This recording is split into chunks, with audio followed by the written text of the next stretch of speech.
Live. Be patient. Just move the ball around. From the 16 WAPT studios. It's Friday night. Let's talk high school hoops.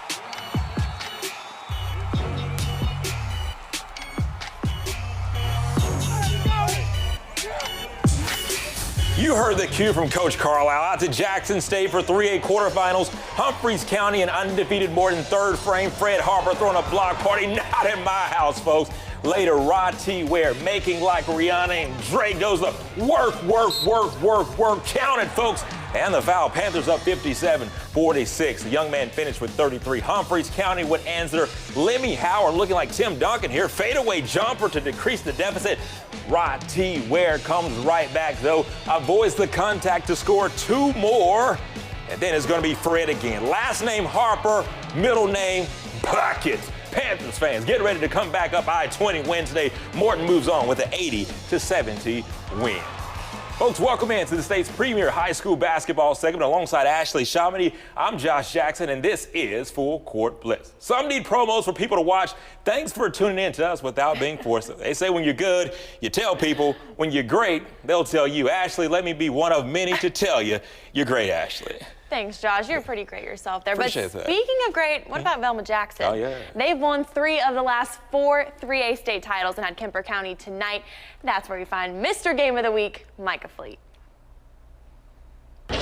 Everybody loves a rematch in this one. No different. Kemper County knocked out Velma Jackson last year on the way to their state championship, but Nick Weatherspoon and his boys are looking for revenge. Both teams know what's at stake. Winner of this game has won the last 5 3A titles. Wildcats point guard Gus Nave says he wants a repeat, and he does just that himself. Why would the senior have 1 floater in the lane when you can have 2? The younger Weatherspoon comes to the rescue. Brandon nails an elbow jumper. Then the short corner 3 off the assist from Big Bro. Falcons soaring back, so head Wildcat John Darnell says, guys, you know there's 2 of them, right? Nave says there is no spoon. Dagger 3, top of the key. Velma Jackson knows they have the one. Nick Weatherspoon, backdoor flush, just to send a message. Then he cleans up little brother's miss because he ain't afraid to get dirty.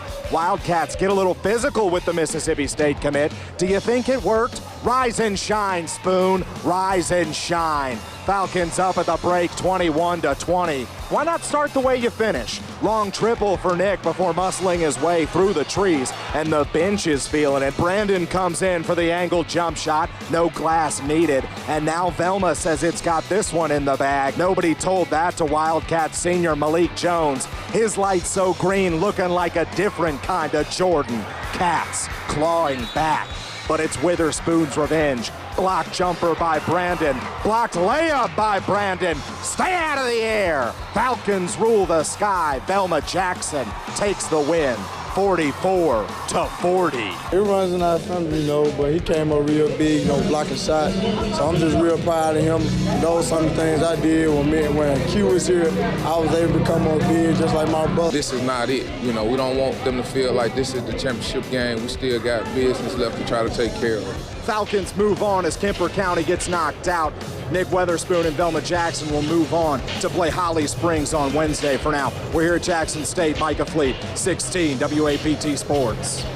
All right, Coach Carlisle in his final season with Velma Jackson continuing to move on in the playoffs. Ashley, MRA, they won the state tournament last week. Now they're one step closer towards winning that overall crown. That's right, Josh. Let's take it to these highlights. We have a powerhouse battle here. The Saints started out, swing the ball around the perimeter, find number 11 wide open in the corner as he drains the 3.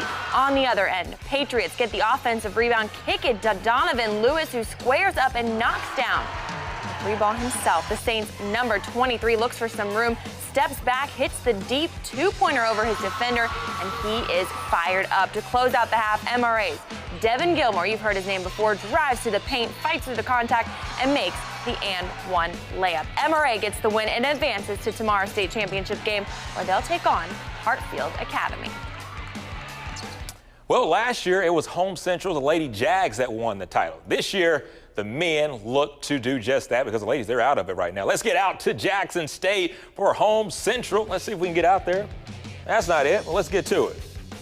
All right, there we go. That's what I'm talking about. Let's see a little basketball there. That's Robert Boyd doing damage there for Holmes Central. The Tornadoes didn't like that, though. Ontario Drummond takes it to his own hands, finds Java Jones in the paint. Count it!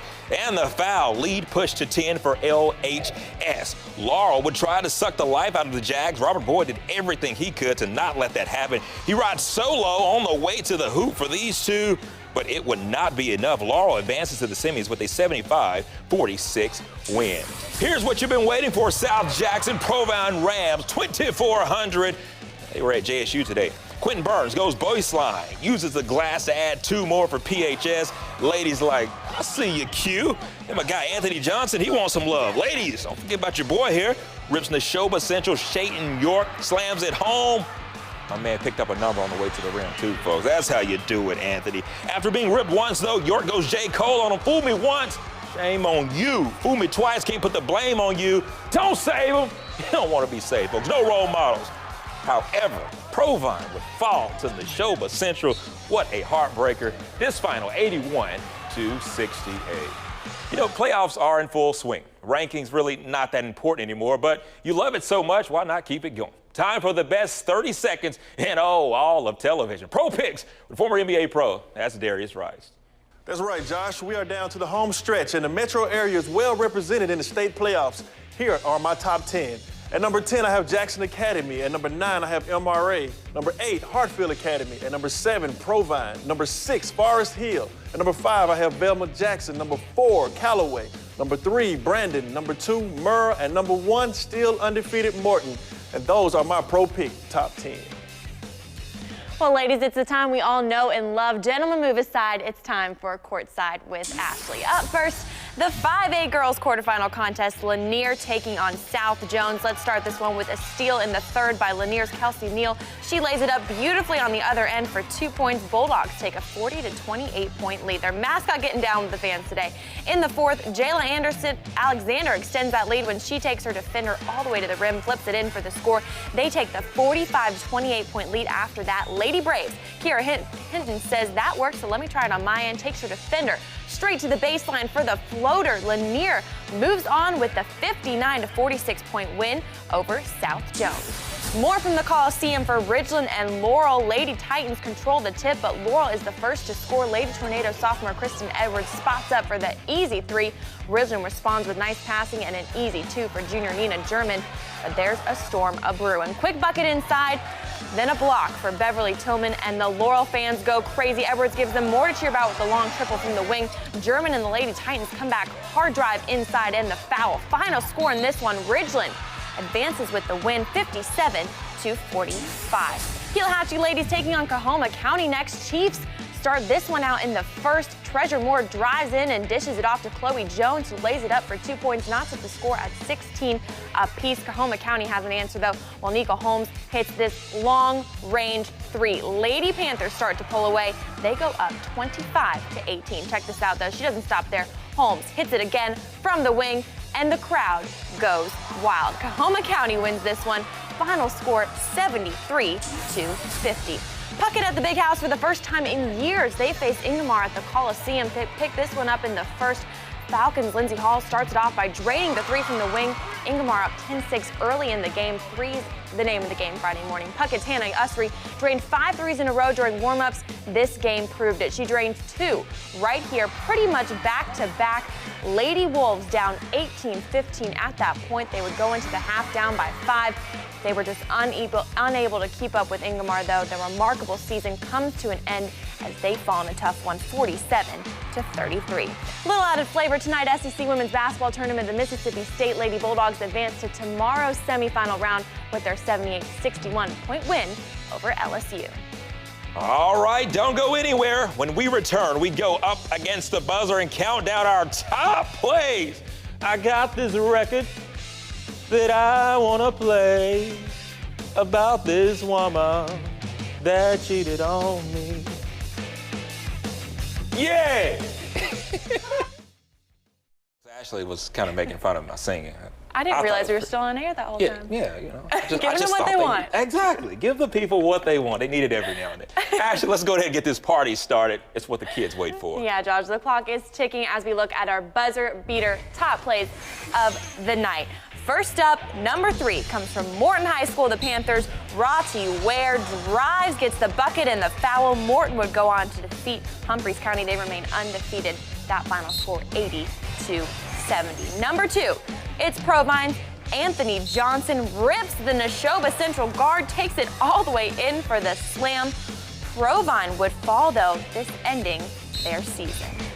And our top play of the night, it goes to the number 1 player in the state. Dandy does it. Nick Weatherspoon and Velma Jackson. Mama said his shoes were too dirty, so he has to go back door for the alley, folks. Velma moves on. They get Holly Springs Wednesday at 4. And I think Coach Carlisle, he had this one posted up, this Kemper County game posted up on the players' lockers all year, since the beginning of practice. Yeah, he had to post it up there. And that was the team that knocked him out last year in the semifinals. They wanted to win this one. They got the win. Obviously, this is his final season over at Velma Jackson, so congratulations to those guys. We didn't have very many teams from the area that advanced, but the few that did, I'm proud of them. Oh, yeah, and I think they won it in really fashionable ways. I mean, close games for a lot of them, and some of the girls' games were close, ones that did fall. So they were all-around good games today, in my opinion. You're right. And speaking of this Kemper County game that we're looking at now, we talk about Gus Nave, and he was going back and forth with Nick Weatherspoon on Twitter just about how good he was. There was actually one quote where he told Nick Weatherspoon, he said, "You're a dandy, adjust," speaking of the game that they played in last year. But I think Nick got the last word in this one, and that's what we wanted. I mean, he's one heck of a player. And in Mississippi State, they're definitely getting a great player. He'll be teamed up next year with Quinn Derry. But here's that backdoor alley-oop there again from Nick Weatherspoon. But Anthony Carlisle, I think arguably, he's probably one of the most underrated coaches. I know it's 3A, but he's one of the most underrated coaches. Oh, yeah, he's obviously done wonders for this team, and just to see them beat a team like Kemper County that defeated them last year is unreal. And I do wish him the best come next season. No doubt. Now, speaking of another, there he is, Marcus Luck, another underrated coach. He did damage with the girls' squad over at Newton County. Now he's doing it with Morton. And, I mean, these guys are undefeated. They continue to get better. We talk about Rati Ware. You talk about Fred Harper. You got twins there. And there is Rati Ware just doing damage every single night. Congratulations to those guys. Ashley will be back tomorrow. These games you can see. You want to go over to our Twitter account instead of actually to the website. There's only a few of them that show up. But, folks, enjoy your day. Remember, take some time to smile. Have a good one.